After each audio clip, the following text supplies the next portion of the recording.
Hello everyone! About 2 weeks ago I did a video on Queen Azshara, but we haven't really spoken about what her people, the Naga, have been up to. Now what I tried to do is make one complete story for the Naga, but that's impossible because in each expansion they got a little small part in the story, but overall they didn't have one significant story. So what I'm going to do, I'm going to focus on the most interesting stories that I could find, and I'm going to tell you guys those stories. Now for those that missed it, a quick recap as to how the Naga came to be. Around 10,000 years ago, the Highborn led by Queen Azshara tried to summon Sargeras into our world. They failed, the Well of Eternity imploded, and the land around them started to sink into the sea. Azshara and the Highborn that followed her would have died that day was it not for the old gods. They offered Azshara a way out, they transformed them into Naga, and when the day would come, they would serve them well. When they transformed, the male Highborn grew into bulky figures, physically stronger, with faces that looked similar to dragons. The female Highborn mostly kept their own faces, and the rest of their body transformed into the snake-like Naga that we know them today. It appears that some of the higher ranked females, that they got snakes in their hair, like Lady Vash or Queen Azshara, and some of the males transformed into more bulky, stony creatures. Although those bigger Naga could also be a mutation. The females in the new Naga society, they are more intelligent and more adept to the magic than the males are, but the males are physically stronger. That's how the Highborn turned into the Naga that we know today, and for many years we don't hear a thing about them. The first time that we see the Naga again is in Warcraft 3, where Thrall and his people are making their way to Kael'thas as the Prophet Medivh told them to do. A fierce storm hits their ships, forcing them to take shelter on an island. On this island, Vol'jin, his father named Sen'jin, and the rest of his Darkspear trolls are battling against Murlocs. These Murlocs, they are worshipping a sea witch who requires sacrifices from them, otherwise she will destroy the entire island. The Murlocs eventually managed to capture Thrall, they captured Sen'jin, the rest of their people, and they sacrificed Sen'jin before Thrall could stop them. He did manage to escape the island though with the Darkspear trolls before the sea witch killed them all. And as it turns out, this sea witch was actually a Naga by the name of Zarjira. In the Cataclysm they updated the troll starting area and she is back, trying to kill the trolls once again. You were foolish to come here, sea witch. You escaped our vengeance once, but the Darkspear tribe will not abide your trespassing again. You are weak, Vol'jin, like your father was weak. Today, I will finish what I started long ago. The Darkspear shall be wiped from existence! I'll get the fires this time! Not so fast! Stunning! No!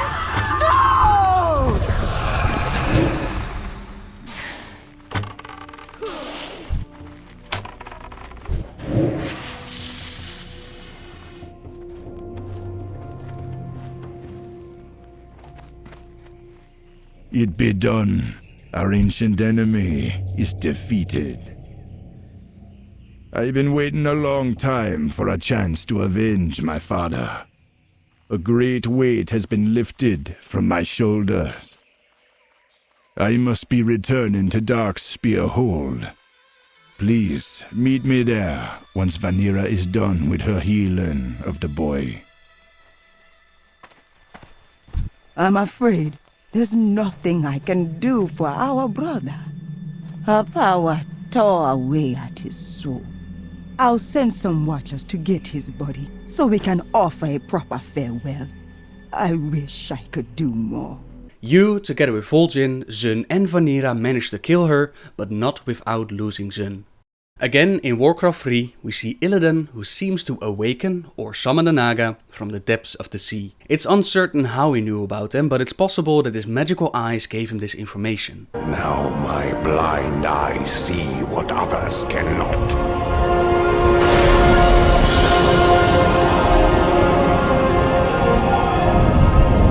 That sometimes the hand of fate must be forced.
depose us. The Naga, they answer this call because, well, I'll let Lady Vash explain it. You've come far enough, little warden. Your vaunted night elf justice has no jurisdiction here. What would you know of us or our justice, Naga witch? Why, my dear, we Naga were once night elves.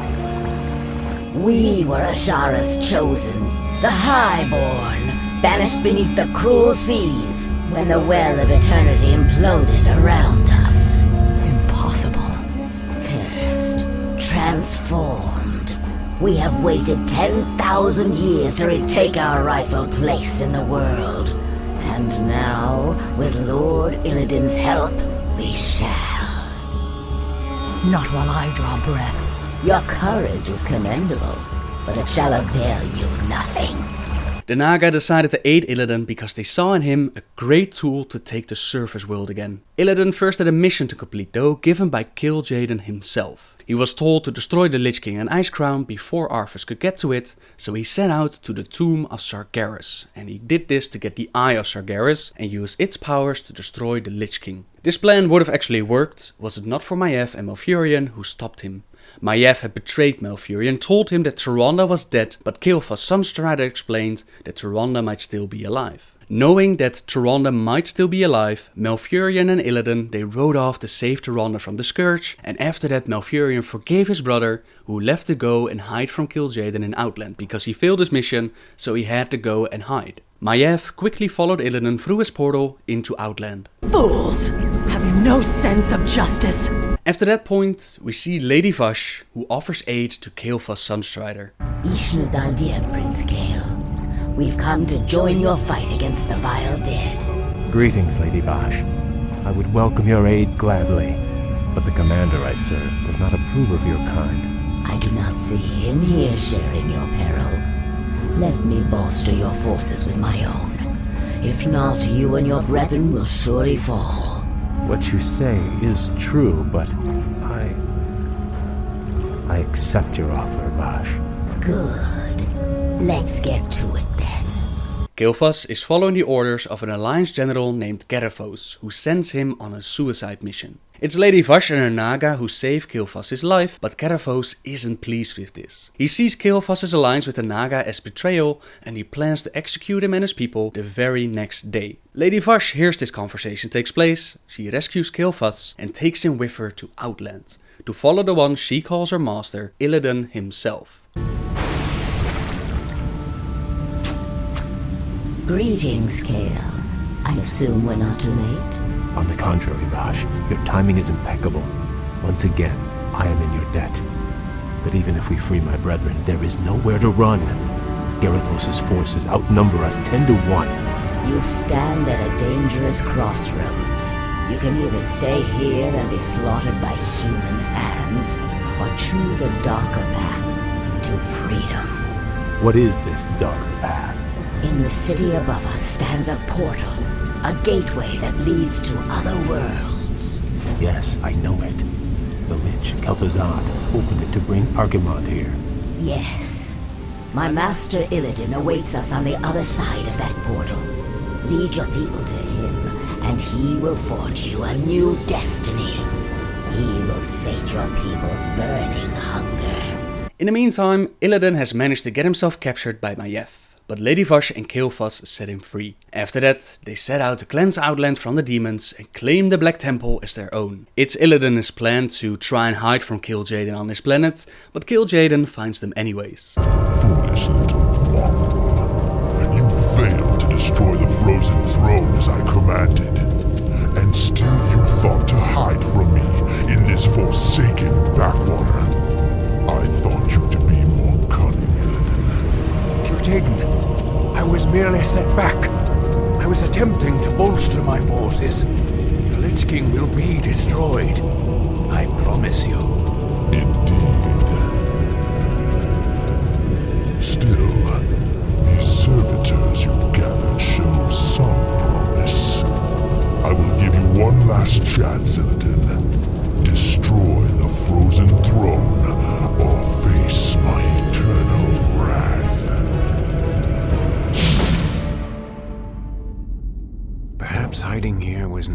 most prudent decision.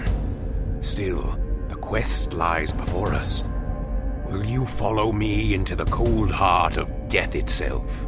The Naga are yours to command, Lord Illidan. Where you go, we follow. It's only because of his two new companions that he spares Illidan his life and gives him another chance to destroy the Lich King. Kael'thas and Lady Vash they pledge their loyalty to Illidan, and the race is on to reach Icecrown before Arthas does. As we know, they unfortunately failed their mission and Arthas nearly killed Illidan right there and then. He didn't finish him off though, thinking that the Cold of Northrend would do the job for him, but Kael'thas and Lady Vash dragged Illidan back to Outlands, back to the Black Temple.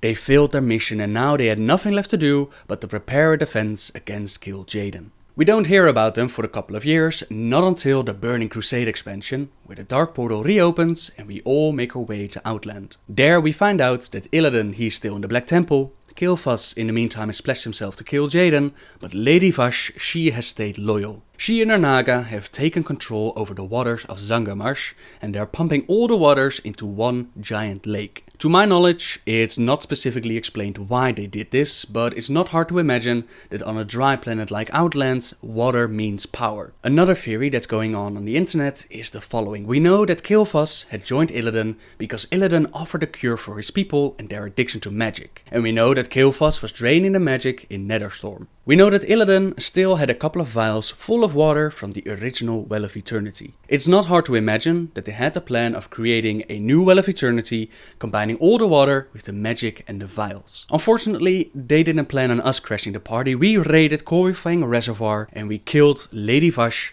ending her story, ending their plans. What is life? It has become a commodity that we alone shall control. We are the Highborn, and the time has come at last for us to retake our rightful place in the world. Lord Illidan, I am... Now why did she stay loyal while Kael'thas changed teams? Well, that's not really explained, but I think she still saw a very powerful ally in the form of Illidan. If their plans would have succeeded, if they had created a new Well of Eternity, well that would be a powerful tool for retaking the Surface World of Azeroth, and this, in the end, would serve her Queen Azshara very well. In classic World of Warcraft, the Naga they were present, but to my knowledge they didn't do anything special, and I've asked around on the forums. Anybody I've talked to, they said well they were there, but they didn't do anything special. They were working together with the Twilight's Hammer clan, who worship old gods and pretty much anything that would end the world, and they were attacking on pretty much every coast on Azeroth, but they weren't a big threat. The main thing that the Naga did, as far as I remember, was in Blackfathom Deeps. This instance used to be a temple of Elune, but now the Twilight Hammer clan, the Naga, all kinds of bad things have taken it over. Inside, there's an ancient beast called Akumai, who's a favorite pet of the old gods. Naturally, being so connected to the old gods, the Twilight Hammer clan wants to worship this beast, but the beast tends to eat them before they can. That's where Lady Saraves comes in. The Twilight Hammer clan granted Lady Saraves her own private cove within Blackfathom Deeps, continuously sending her fresh sacrifices. The cultists hoped that her rituals and research will result in a magical protection that will allow them to worship the terrifying Hydra at the Deep's core without fear of becoming his next meal. The Burning Crusade, as I just told you, was the story of Lady Vash. There are more Naga, of course, most of them loyal to Illidan, some protecting a shrine of Queen Azshara, and one of them is the most interesting one since he's loyal to Neptulon the Tidehunter. Scarfis the Heretic does not worship Azshara, is not loyal to Vash or Illidan, no, he worships Neptulon, which is quite strange as you will find out later on in the story. He first aided adventurers with gaining access to the Serpent Shrine Cavern, which would allow them to kill Lady Vash. Later, he would get a role during the Midsummer Fire Festival as Scarfis the Summoner. He summons Lord Ahun, who also works for Neptulon, and the plan is to attack Ragnaros and start another elemental war. Luckily, we stop Ahun before he even gets the chance to do this, and it's believed that Scarfis dies after this event. In Wrath of the Lich King, the Naga were supposed to get the story involving them melting the ice caps of Northrend and trying to flood the world. This story either never made it into the game, or the Naga were stopped by the Kavaldir. What we do see is a friendly Naga who aids you in stopping the Kavaldir, and the story behind it is the following. 500 years ago, Queen Azshara imprisoned a kraken named Leverov beneath the water. She then enchanted a trident and gave it to the Emperor of Riplesh, named Rash Najan in case the beast ever managed to escape. This trident has made its way into the hands of the Kavaldir, and you're set out to get the trident, slay the beast and save the world before the Kavaldir can unleash the Kraken. Now that lore that I just told you is pretty much the most interesting things the Naga have done ever since the Cataclysm. And as you can see, they didn't play a very big role in the story. They were present, but nothing very major. This all changed when the Cataclysm hit the world, where Deathwing sends the world in turmoil and sea levels all across the world start to rise. This gives the Naga the opportunity to press the attack on places where they previously couldn't. In Darkshore we can see that the Naga are still working together with the Twilight's Hammer clan, and they are trying to resurrect Sokav, a minion of the old gods. By doing so, they hope to keep Malfurion busy, while the rest of the Twilight Hammer clan does their thing over at Mount Hyjal. Unfortunately for the Naga, we manage to stop Sokav, while Malfurion goes to Mount Hyjal. In Desolace, we're sent in undercover to find out what the Naga are trying to do. You're given a Naga disguise and you're sent out to talk to Lich, who sends you to gather information about Neptulon the Tidehunter. For those unaware, Neptulon is one of the 4 elemental lords and his element is water. The others are Ragnaros the Fire Lord, Fedazane the Stone Mother and Elakir the Wind Lord. It appears that the Naga, they have plans with Neptulon, and it's fortunate that you're the one who's sent out, because you find exactly what they were looking for and you decide not to give it to the Naga. Valish becomes rather mad about this, and you, together with Lord Hydronus, who was sent by Neptulon to fight the Naga, kill her and stop whatever they were trying to do.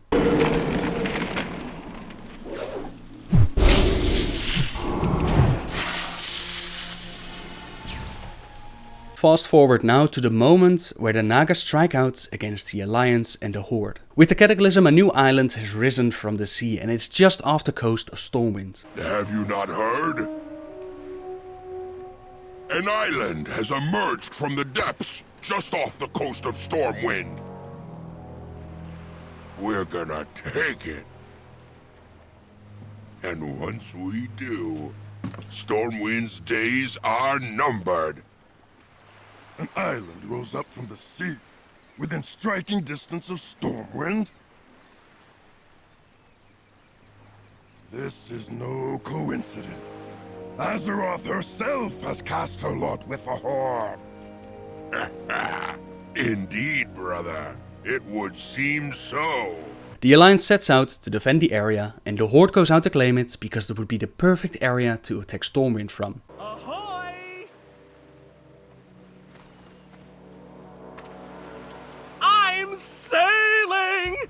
Along the journey, the ship gets attacked by the Kraken, known as Ozumat, Fiend of the Dark Below.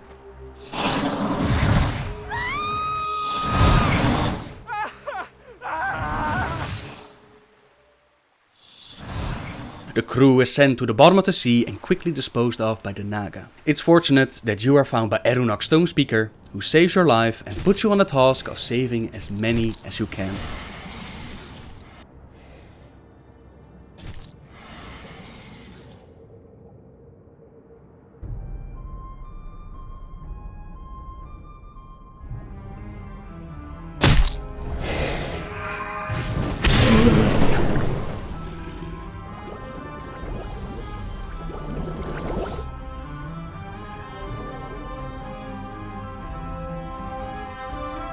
As we quest through Vajir, we get a look at one of the former cities of the Highborn, which interestingly enough was ruled by Lestaria Vash, the mother of Lady Vash, hence the name Vajir. Now keep in mind that this is not the great capital that the Highborn named after their queen, the city that they called Sen'jin. This is a different city. We find out that the Naga, they've kidnapped Horde and Alliance members to use them as slaves. They're mining the pearls inside Nespira, a giant female demigod whose pearls hold a lot of magical power, and the Naga have enslaved her. You set out to free the slaves, to free Nespira, and once that is done she unleashes her wrath upon the Naga and kills them all.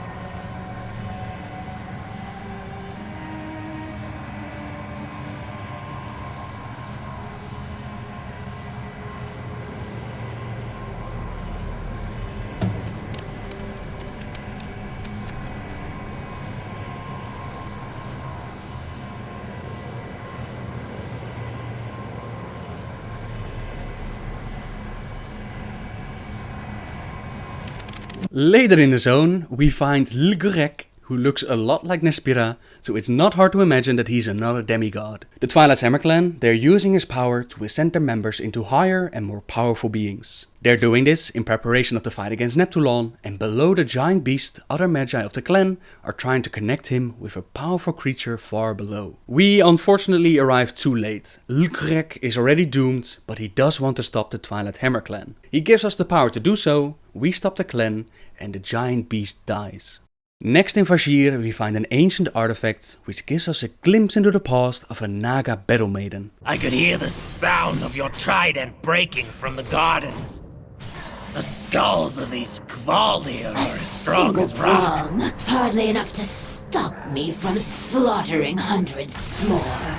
Indeed, I doubt much would. The Naga, they're fighting in Vashj'ir against the Kvaldir, and they need an ancient artifact called the Crucible of Nazharin, which was stolen from them by the Kvaldir. The Kvaldir have been purged from the city. Now we can begin our preparations. Battle Maiden, I have a task that requires your attention. The Battle Maiden retrieves the artifact and it's used to summon the allies of the Naga, namely Faceless Ones and Ozumat, Fiend of the Dark Below. More minions of the old gods to support the battle against Neptulon. Kvaldir are pouring across the bridge! Battle Maiden! Lady Azshara calls for you!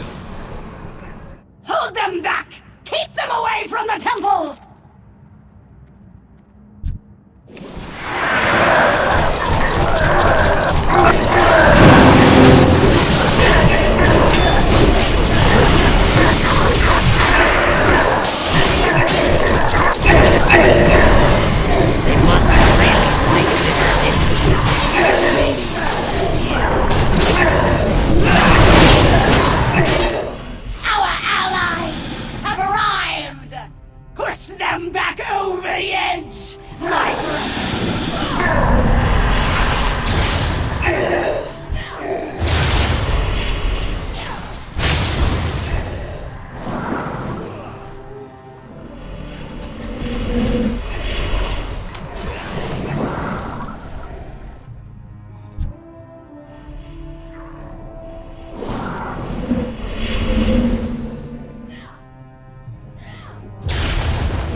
We are victorious! In Azshara's name! Now back in our time, Erunak's Tome Speaker hears the whispers of the elements and they tell him that the Naga are attacking the Throne of Tides, which is the seat of power for Neptulon. The Naga, they apparently feel strong enough now to take the Lord of Water on, so we must go and try to help them.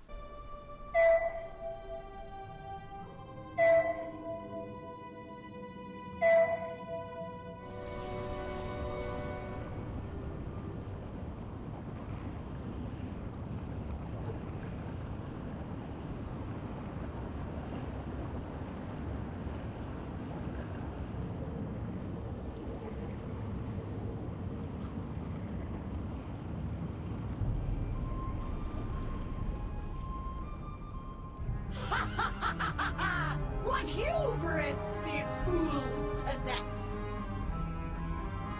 It shall profit them nothing, save it be a speedy demise. Destroy them!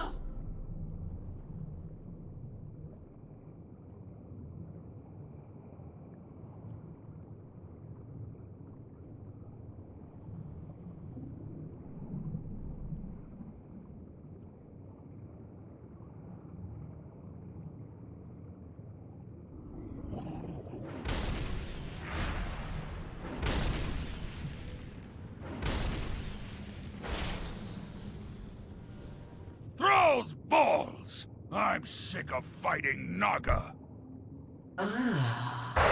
Visitors.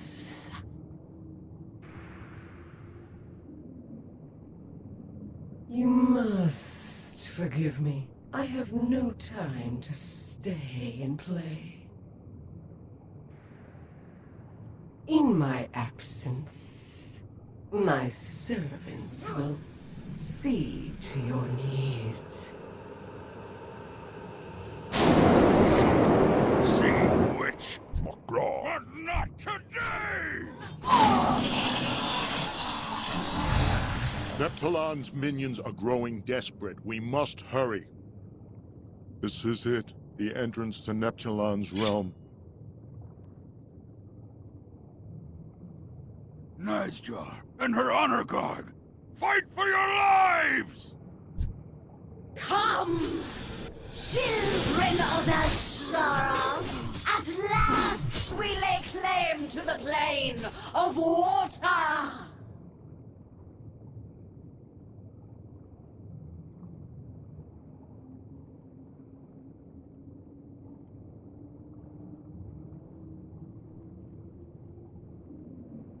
Go, my Naga! Welcome the mighty Tide Hunter to Azeroth! Ah! You and your scaly worms are no match for me. You've reached too far, servant. You shall suffer greatly for your trespass. To me, my minions! Strike now!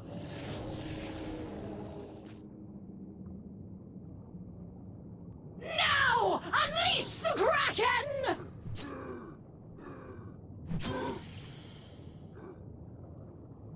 You fool! This day shall be your last!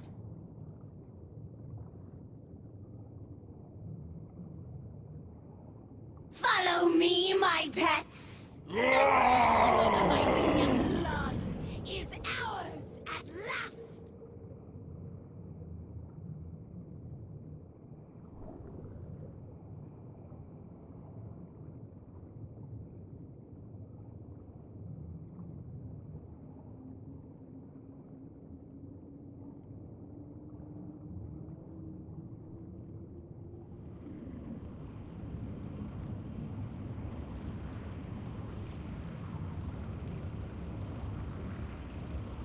Well, shaman, what now? We have suffered a tragic defeat.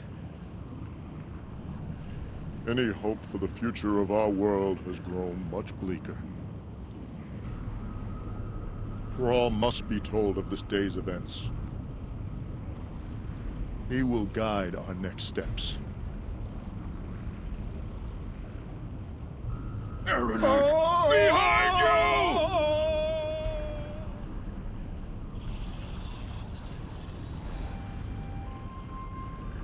Lady Sirakes, she's dead, but Lady Nazjar, together with Ozumat, manages to take control of Neptulon and drags him into the Abyssal Maw, which is the elemental plane of water where the Titans placed Neptulon so many years ago. They also took Eronok's Stone Speaker with them, and we set out to save both Eronok and Neptulon.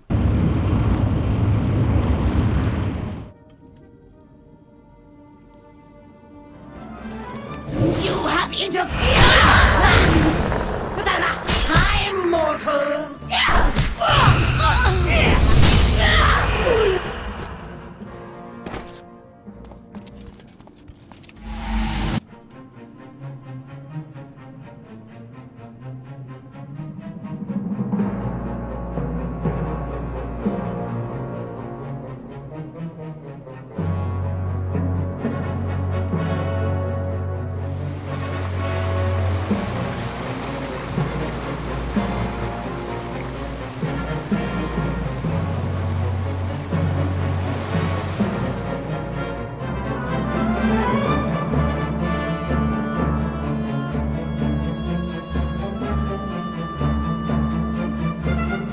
Eronok has now Mindbender Gursha on his face, which has taken control over him, but luckily we managed to remove it and save Eronok. I am weary. You must carry on without me. I shall take my leave once my strength has returned. Ah, my fearless assistants, I assume. You may yet regret your presence here. When you reach Neptulon's room, he will tell you that he needs to cleanse his waters of this filth. You're tasked with defending Neptulon as the servants of filth try to stop him. As I purify these waters, the servants of filth will surely be stirred. Beware! These servants are once again faceless ones, minions of the old gods, and even a couple of murlocs. My waters are cleansed! Drink in their power! Behold the power of pure water! The day seems to be saved, the power of pure water empowering us, only to see Neptulon taken away by Ozumat.